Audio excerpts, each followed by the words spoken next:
1. Forma over substance is evident in students in one of these instances. A. Olivia submitted her poorly written report which was printed on perfume stationery to her English teacher, Mrs. Estrada.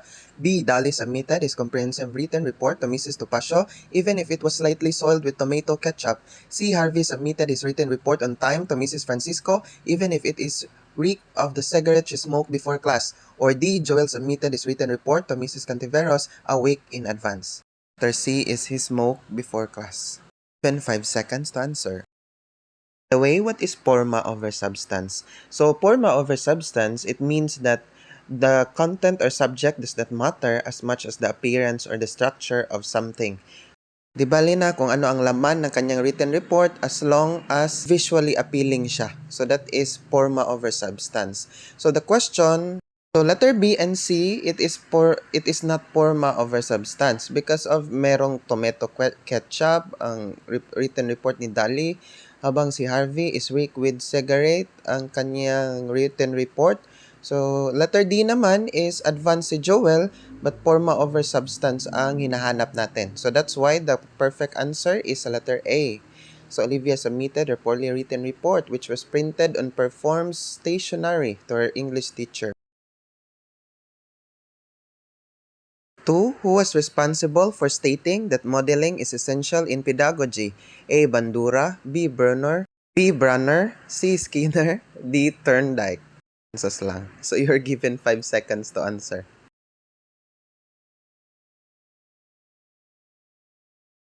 Discuss. So the question states about who states that modeling is essential in pedagogy. So if we will say Bruner, so si Jerome Bruner is the proponent of theory of learning and cognitive development and also one of the pioneers of cognitive psychology.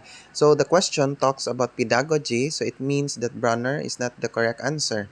So if we will say letter C, Skinner, si Boris Frederick Skinner is the proponent of operant conditioning theory, or also known as Skinner's theory of learning.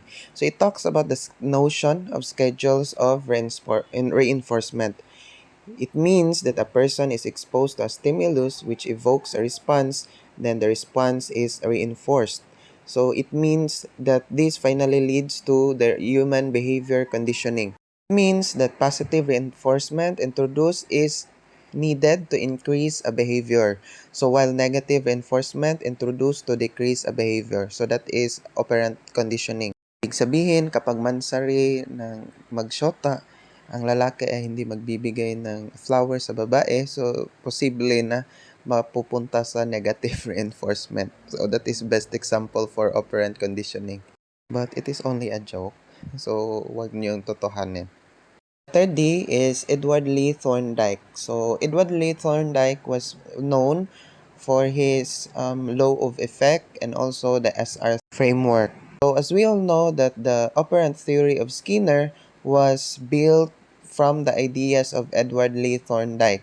The SR framework is also known from the behavioral psychology. So learning is the result of associations forming between stimuli and response.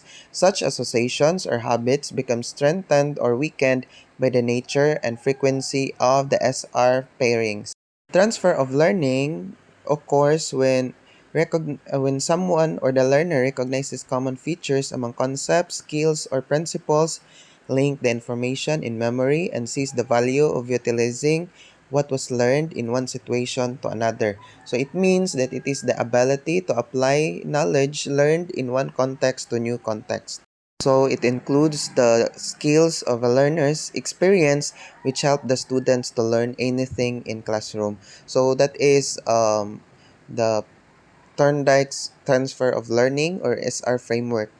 We are from number 2, but we discussed the 3 theories from this well-known psychologist. So meaning the answer is letter A, si Bandura. Bandura's social learning theory emphasizes the importance of observing, modeling, and imitating the behaviors, attitudes, and emotional reaction of others. So that's why letter A is the best answer. Number 3, a child receives a candy after correctly completing his task. The child always tries to complete all tasks correctly for him to have a candy once again. What is being shown in the situation? A. Associative learning. B. Classical conditioning. B. Operant conditioning. D. Pavlovian conditioning. You're given 5 seconds to answer.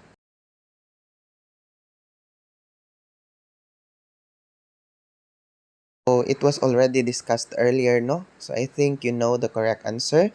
The correct answer is letter C, operant conditioning. So but let's discuss first the letter A, B, and D. So associative learning, it is a refers to situations in which the combination of stimuli leads to changes in behavior. Hawa is yung paborito mong artista is nag-advertise ng isang brand. So, hindi ka gumagamit ng ganun brand. But, because of gusto mo yung artista, so bumili ka sa produktong in-advertise niya. So, that is associative learning. You buy the product, so because of the stimulus, which is your beloved celebrity. So, that is associative learning. B is classical conditioning. So, it is a response to a neutral stimulus after having been paired repeatedly with an unconditioned stimulus. So, halimbawa is Pavlov's dog experiment. So, based sa dog experiment ni Pavlov that alam ng aso kapag mag-ring ng bell, so bibigyan siya ng pagkain. So, that's why tuwing may magre-ring ng bell, so pupunta siya doon kasi merong pagkain. Meaning, classical conditioning and Pavlovian conditioning is the same. So that's why the correct answer is letter C, operant conditioning. So because candy serves as positive reinforcement kapag sasagutin ng bata ng tama or matapos niyang kanyang task is bibigyan sila ng candy, which is a present or gift. So that's why letter C is the correct answer. Or which among the words below does not prevent the emergence of truth which the learners and teachers are in search of? A. Mindset. B. Mask. C. Open mind. D. Defense. You're given 5 seconds to answer. Question talks about does not prevent the emergence of truth. So if we will say mindset, mask, and defense, so ibig sabihin ang estudyante at teacher is close-minded na. So they are not willing to accept new learnings and new ideas. So that's why letter C is the best answer is open-minded or open mind. So because this cannot prevent the emergence of truth. So because everyone is willing to accept new ideas, which is correct. 5. Students' initiative is threefolds by A. Rationalism, B. Extreme authoritarianism, C. Utang na loob, D. Bahala na. You're given 5 seconds to answer.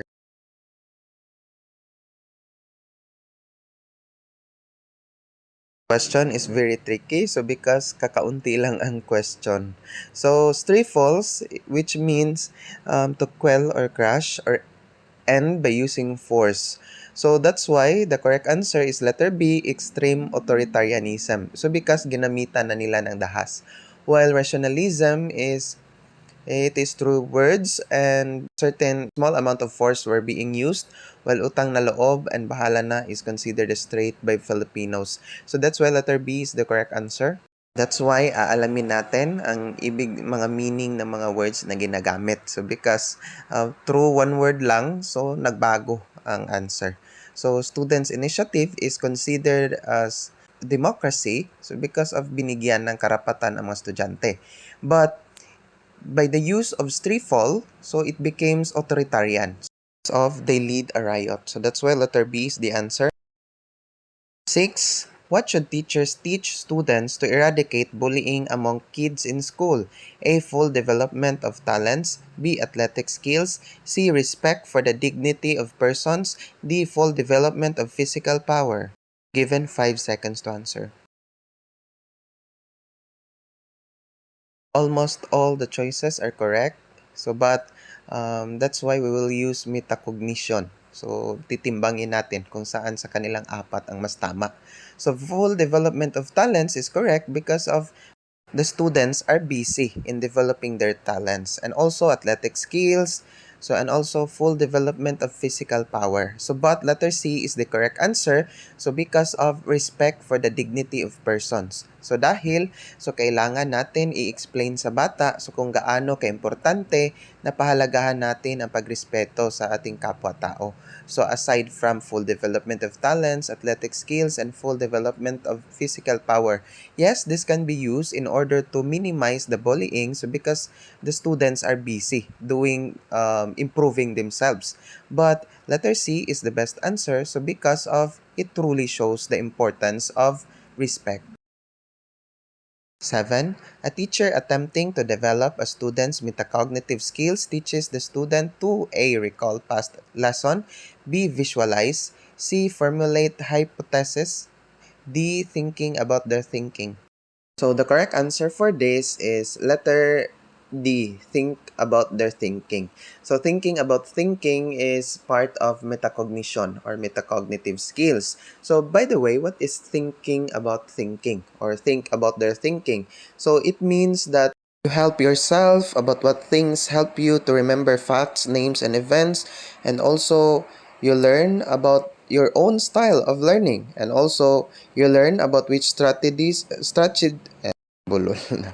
So, you learn about which strategies are most effective for solving problems. So that is think about their thinking. So you innovate yourself, so you know yourself in order to achieve more schema or learning. So that is think about their thinking. So that's why letter D is the correct answer. So because of think about their thinking is considered part of metacognitive skill. An adolescent exhibits what common characteristics?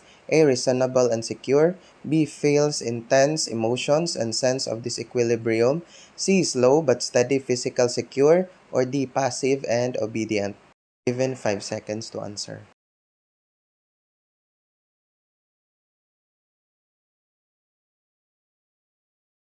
So the question talks about common characteristics. So letter A is reasonable and secure. So it talks about the maturity of a certain adolescent.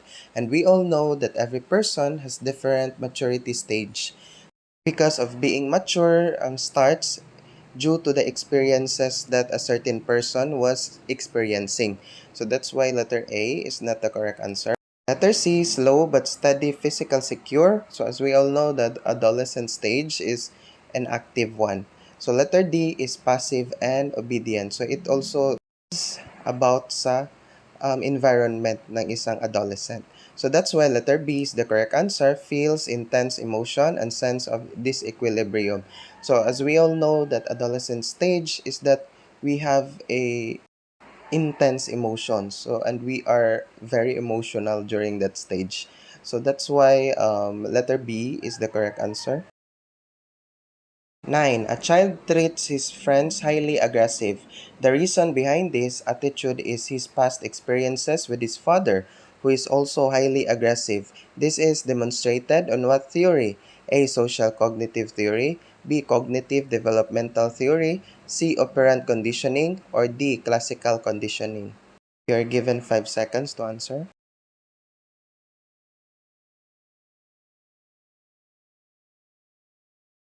So the problem talks about the child is highly aggressive. So because of his past experiences with his father, who is also highly aggressive. So this demonstrated on a theory.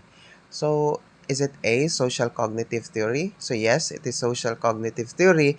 So because of social cognitive theory deals with the cognitive reaction of a child. So because of his social experiences. So he experienced highly aggressive so because of kanyang na-experience with his father.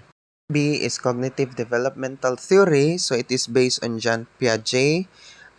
It states that children's intelligence undergoes changes as they grow. Ibig sabihin, mas maraming knowledge ang ma-acquire ng bata as he or she grow. So that's why letter A is the correct answer. So hindi na natin i-discuss ang letter C at D because we already discussed it earlier.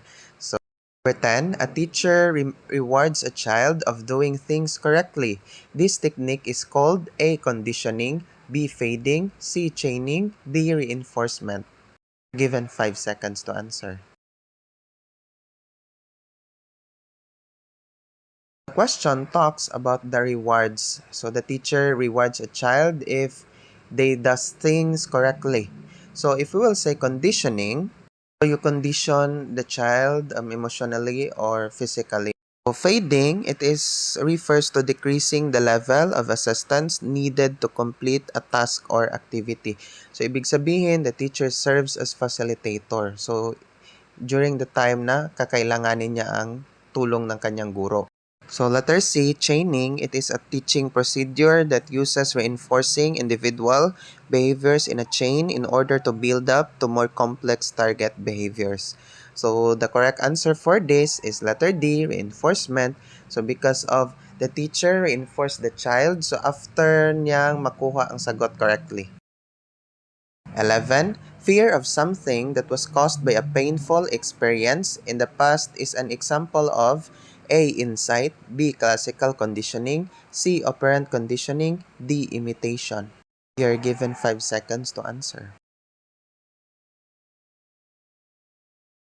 So the correct answer for this is letter B, classical conditioning. So as we all know that fear conditioning is also a form of classical conditioning. It is a mechanism we learn to fear people, objects, places, and events that are aversive such as an electric shock. So halimbawa, kapag sinasabi ng ating magulang na, sige, kapag hindi ka matutulog, so ipapadakip kita sa pulis. So that's why it creates fear sa bata. So natatakot siyang lumapit sa pulis. So because of the experience imposed by the parent. So that's why letter B is the correct answer. Education is the acquisition of the art and the utilization of knowledge. This means A. A learner's application of what she has learned is necessary. B. A learner's interest in art is commendable. C. A learner's acquisition of information is sufficient. D. A learner's acquisition of information is not important. You are given 5 seconds to answer.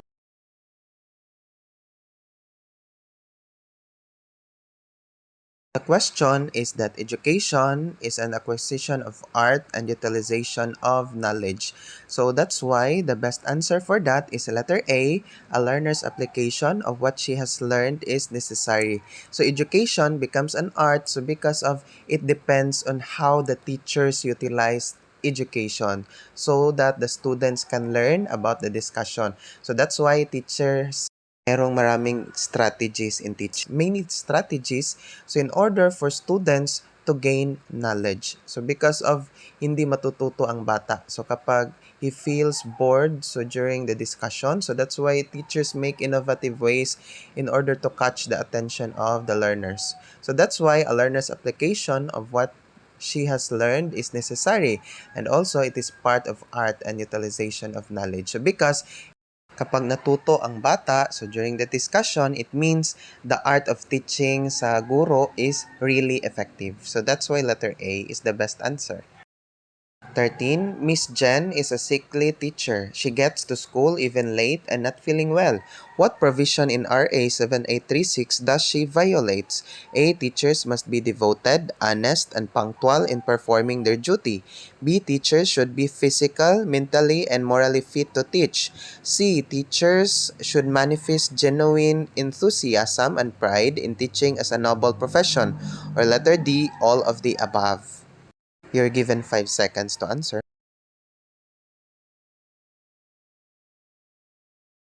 So the correct answer for this is letter B. Teachers should be physical, mentally, and morally fit to teach. So that is considered part of RA 7836. To achieve their objectives, teachers must be physically, mentally, and morally fit. So which gives an outcomes to provide efficiency and effectiveness in the course of teaching. So that's why letter B is the correct answer. 14. Which of the following would be the most fitting action of a teacher who is having a relationship with his or her student? A. Deny the relationship. B. Enjoy the relationship while it lasts. C. Defer the relationship until they are ready to admit it. Letter D. Continue the relationship and exercise utmost professional discretion about this. You're given 5 seconds to answer.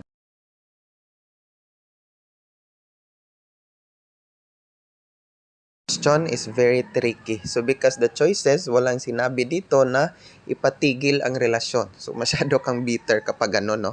So the question talks about what would be the most fitting action of a teacher who is having a relationship with his or her student. So letter A, deny the relationship. So hindi naman maganda na i-deny. So kahit meron kayong relasyon. So letter B, enjoy the relationship while it lasts. So it is not good. So because of meron na kayong tinatawag public na ang inyong relasyon. So holding hands in school, so which is not good because of mawawala na ang professional discretion. So kapag ganun. So letter C, defer the relationship until they are ready to admit it. So that's why letter D, continue the relationship and exercise utmost professional discretion about this. So for me, this is the best answer, letter D, and also the best answer. So because of walang sinabi dyan na itigil ang relasyon. So which is very negative, no? Mukha kang bitter sa ganyan na pamamaraan. So that's why letter D is the correct answer. So as long as the professional discretion is still followed and professionalism is still there, so that's why letter D is the best answer. Dahil kapag meron pang letter D, so ibig sabihin na masyadong diliigat si teacher. So Bisaya pa. Number, if you have a foreign visitor, what would be the best gift to buy? A. Imported antiques. B. Expensive Buddha figurines. C. Porcelain wares. Or D. Embroidered products from Quezon Province. You're given 5 seconds to answer. The question talks about ano ang mas magandang ibigay na regalo sa kapag meron kang foreign visitor. So, syempre, the best answer for that is letter D, embroidered products from Quezon Province. So, syempre, pumunta ang foreigner dito sa Pilipinas. So, dapat bibigyan natin ng produkto na mula sa Pilipinas. So, that's why letter D is the correct answer.